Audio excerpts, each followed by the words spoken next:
Welcome to the deep dive. There have been some pretty alarming reports coming out of Kerala recently about primary amoebic meningoencephalitis, Hmm. PM. That's right.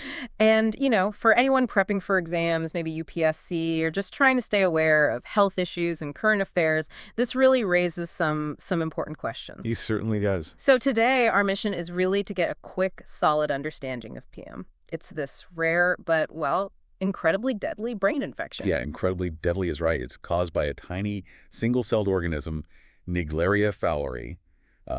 Sometimes it gets called the brain-eating amoeba, which sounds terrifying, and frankly, it is. Brain-eating amoeba, okay. It's a free-living thing. You find it in warm, fresh water, soil, too. It was actually first identified back in 1965 down in Australia. Right. Globally, though, it's still quite rare, maybe around 500 reported cases total.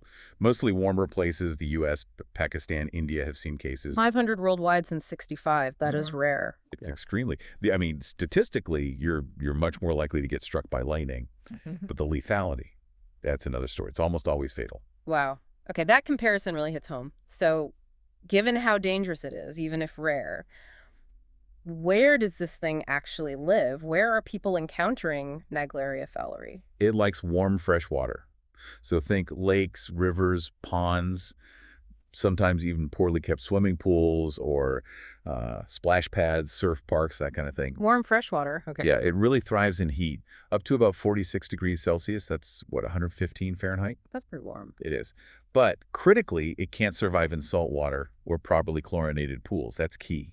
And another really important point, you don't get it from drinking contaminated water. It's not spread that way. Okay, that's vital. So, if not drinking, how does it infect someone? What's the pathway? This is the really chilling part. The infection route is specific and quite scary. It gets into your body through the nose. Through the nose. Yeah, almost always happens when you're swimming or diving, maybe stirring up sediment in contaminated fresh water.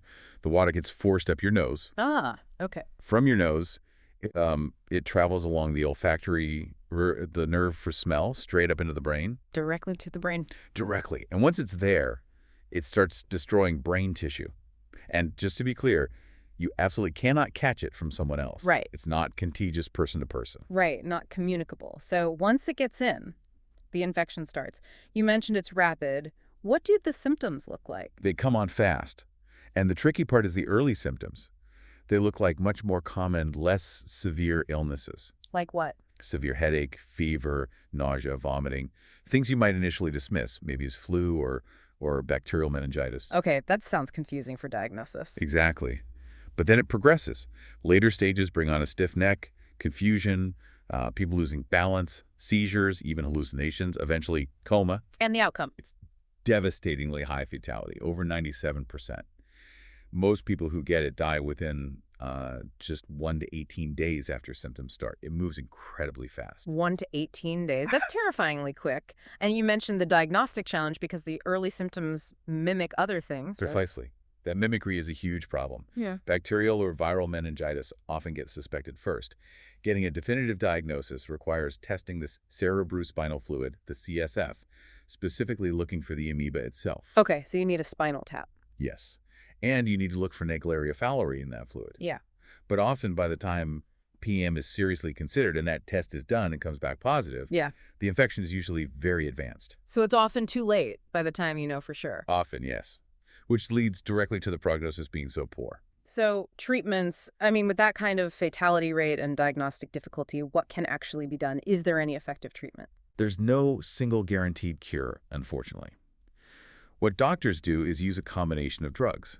Things like amphotericin B, azithromycin, fluconazole, rifampin, and importantly, a drug called miltefosine. Miltefosine. Yeah, it was originally developed for other parasitic infections, but it has shown some promise in treating PAM, especially when given early alongside those other drugs, and maybe something like dexamethasone to reduce brain swelling. Some promise. So survival is possible, just rare? Extremely rare, but yes, survival has happened. Early diagnosis and starting that aggressive combination therapy absolutely fast seem to be the key factors in the few cases where people have survived. Your speed is everything. Everything. And there's ongoing research, thankfully, looking into better drug combinations, maybe using therapeutic hypothermia, cooling the body to try and slow down brain damage. And longer term, some early stage vaccine research is happening too. Okay, so let's quickly recap the essentials for you listening, especially if you were studying this for exams or public health awareness. PAM, rare brain infection, Naegleria Fowleri amoeba, found in warm fresh water. Right. Enters through the nose during water activities, not drinking water. Symptoms start like meningitis, but progress Wow. rapidly. Very rapidly. Fatality rate over 97%. Diagnosis is tough and often late. Treatment involves drug cocktails, with miltefosine showing a bit of hope, but survival depends heavily on catching it extremely early. That sums it up well. It really highlights the need for awareness, especially around freshwater safety in warm conditions. Definitely. And maybe a final thought to leave you with. Considering how rare PM is, but how incredibly dangerous. What does this kind of challenge tell us about our global health systems? How we track and prepare for these lesser known but potentially devastating pathogens. It's a constant battle, much of it unseen. A sobering thought indeed, something to keep in mind as we track health news globally. Thank you for that insight. Thank you.